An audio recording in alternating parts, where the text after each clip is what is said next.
Kita pasti sudah tidak asing jika mendengar tanah wakaf. Di Indonesia sendiri, tanah wakaf adalah tanah yang disumbangkan untuk membangun sarana dan prasarana kepentingan umum, tak terkecuali hal yang berkaitan dengan agama dan kesejahteraan. Tanah wakaf sendiri tidak boleh atau dilarang untuk diperjualbelikan. Dikutip dari berbagai sumber, tanah wakaf adalah bagian dari harta wakaf yang diatur dalam Perundang-undangan Indonesia, yakni Peraturan Pemerintah Nomor 28 Tahun 1977 tentang perwakafan tanah milik. Seperti kasus tanah wakaf yang diduga disalahgunakan dengan cara diperjualbelikan di Kelurahan Sadu, Kecamatan Soreang. Diketahui seorang penerima wakaf telah menjual sebidang tanah untuk dijadikan tempat komersil. Menurut salah satu seorang ahli waris, Hajah Dwi Hidayah mengatakan jika tanah tersebut merupakan tanah waris yang diwakafkan untuk kepentingan agama. Karena udah ada kesepakatan itu mediasi itu, jadi ada kesepakatan itu yang sesuai dengan aslinya kronologis itu. Menurut beliau tanah itu adalah tanah wakaf dari Haji Fatimah Rosadi dan Haji Kosasi.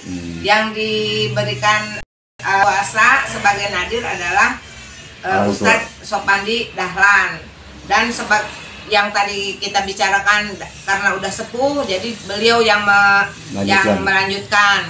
Nah, setelah itu memang beliau juga udah mengakui bahwa tanah itu adalah tanah wakaf dari leluhur kami.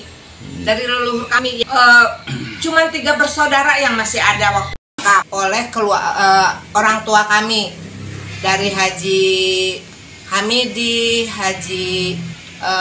Hajah Sopi.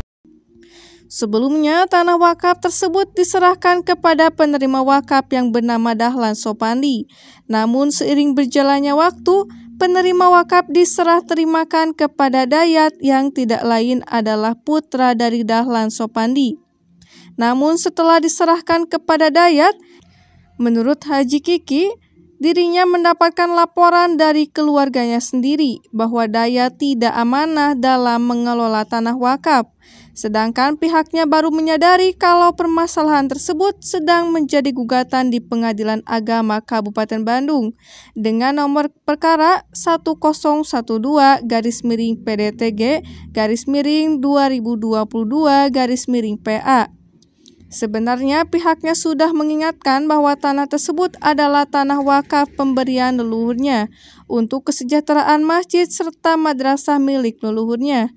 Namun hingga beberapa hari lalu, di mana sidang sedang berjalan, Saudara Dayat menawarkan tanah wakaf tersebut kepada seorang pengusaha.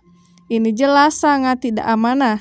Harapannya, keluarga besar Eyang Risadi dan Eyang istri memohon kepada majelis hakim yang dapat menangani perkara tersebut di atas dapat mempertimbangkan seadil-adilnya bahwa tanah tersebut adalah tanah wakaf dan dikembalikan seperti semula, sesuai salinan akta pengganti akta ikrar wakaf nomor 31-W03-6-6-97 yang ditandatangani oleh Kepala Kantor Urusan Agama Kecamatan atau pejabat pembuat akta ikrar wakaf. Saudara-saudara yang tidak punya pekerjaan, bahkan selama ibunya masih hidup, masih ada dan sakit-sakitan, tidak pernah mengurus saudara itu. Menurut kakaknya juga kan kita. Jadi taunya tidak pernah mengurus itu berdasarkan kakaknya semuanya. Jadi didiamkan, nggak pernah dibawa ke dokter. Ya. Jadi gitu, tetap tanah tersebut mau dijadikan wakaf. Bahkan setelah sidang PS,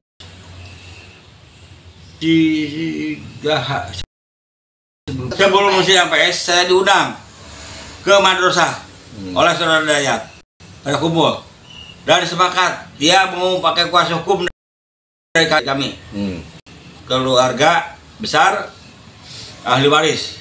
Ya. Alhamdulillah. Dari Kabupaten Bandung, Hendy Supriyadi dan Ocha 1 TV melaporkan.